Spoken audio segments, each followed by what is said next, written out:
Welcome back to another program lesson, and today we are looking at the wrist.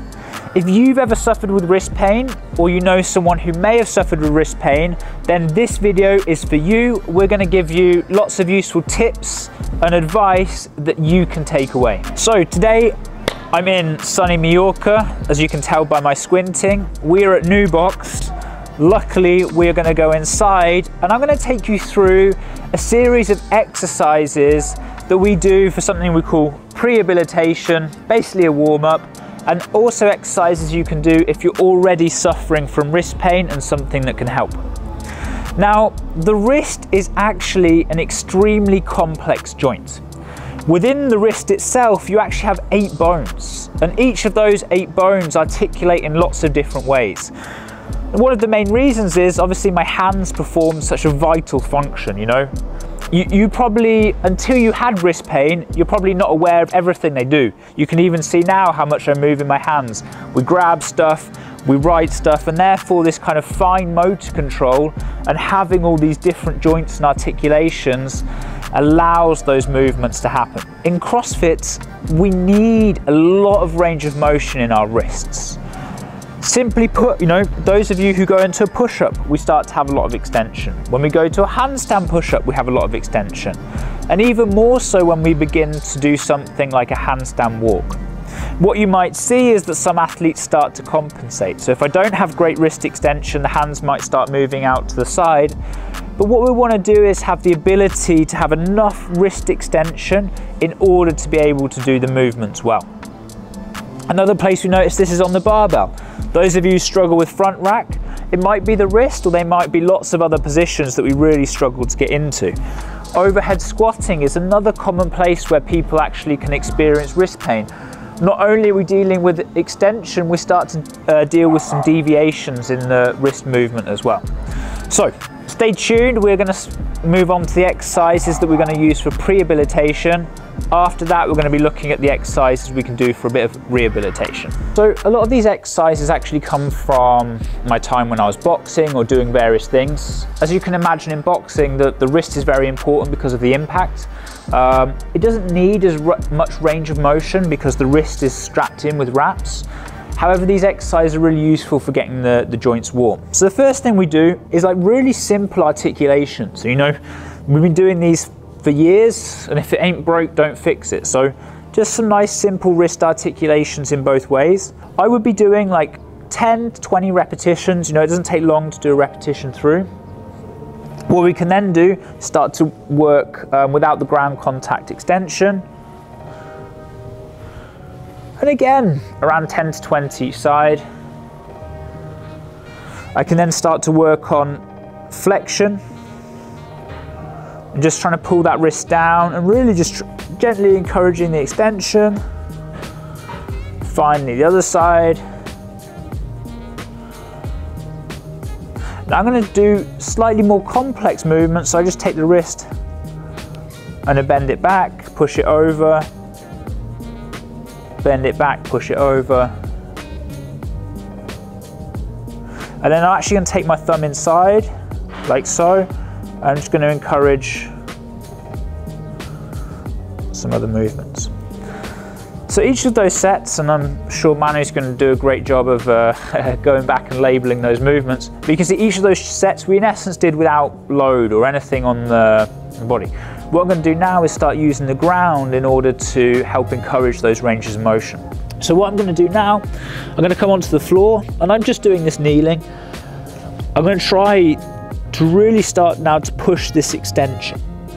So I'm going to try and get my elbow crease forward, come over the wrist and back down. And we go into a movement now that we start to call our wrist flow. You can experiment lots of different times. This is just something we've called it over the years. But I can go side to side. I can push that extension a bit more. I can go back.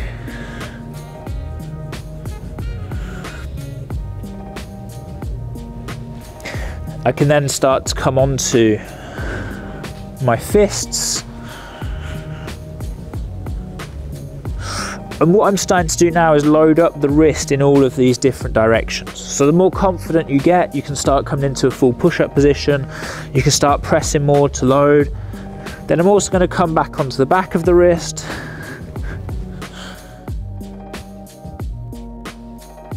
You don't need to overcomplicate it too much. We're just taking the wrist through lots of different ranges of motion. We start with it unloaded and then we start to load. Both those feel comfortable, your wrist's probably in a great position. And as you can see, even in this video, it just takes 30 seconds, 1 minute to go through the whole routine. And it'll get your wrist very well prepped for a lot of the movements that we do in CrossFit. So for our rehabilitation, and this is really for people who may already be experiencing wrist pain, which is probably why you clicked on the video. We're going to use two pieces of equipment. Every gym has them. We've got a PVC pipe. This one's actually a bit heavier. And then we just have a simple band. The bands can be really useful in encouraging range of motion. So a lot of the time, people who have wrist pain tend to get it in this full extension position, you know, when you're doing push-ups, burpees, handstand walking. And what we can do is actually use this band to help make the movement feel comfortable. So what I'm going to do is I'm going to take the band here, and for example, if someone's struggling with push-ups or in that extension position, this can really help. I'm going to encourage a bit of stretch on this band. I'm then going to take my hand down. Now, if it's been sore, I can just start going in to a bit of a kneeling position. I can go into a full push-up, and I can start to experiment a little bit with the angle at which that pulls. So now if I come to the side, it might actually feel a bit better for me. Or if I go around to the other side, and what I want to do is get to a point where the push-up or the wrist extension is feeling pain-free. And I can use the band to help guide that. Once it's feeling pain-free, I might just go through, say 8 to 10 reps, encourage that movement. We don't want to load it more, but what we want is that pain-free movement happening in wrist extension. Still, if that's too sore, we can use the band in different ways. It just allows like an added range of motion, so I can just start to encourage a bit more flexion or all the different movements that we go through. The next one, and this is just to get a bit of load through our wrist. So all I'm going to do here, I'm going to hold the wrist straight, and I'm just going to start to control these motions. Now obviously as I hold in the center, it gets easier. You can see now as I hold these different ways, I really have to work through this rotation, come back in different ways, yeah? And that can be really useful for the tendon health around the wrist, the muscles that help to control the movements of the wrist as we go through. And those are two really nice exercises for firstly getting pain-free in the ranges of motion, and secondly starting to develop a bit of strength. So I hope you enjoyed the video, and mostly I hope that it's helped you or someone that you know get over wrist pain. If you have any questions, leave them in the comments below. We have a full selection of Progrm lessons where we help with shoulders, hips. You can find all of those here, yeah, somewhere on the page right now. You can click one of the links. Thank you for watching, and I'll see you soon.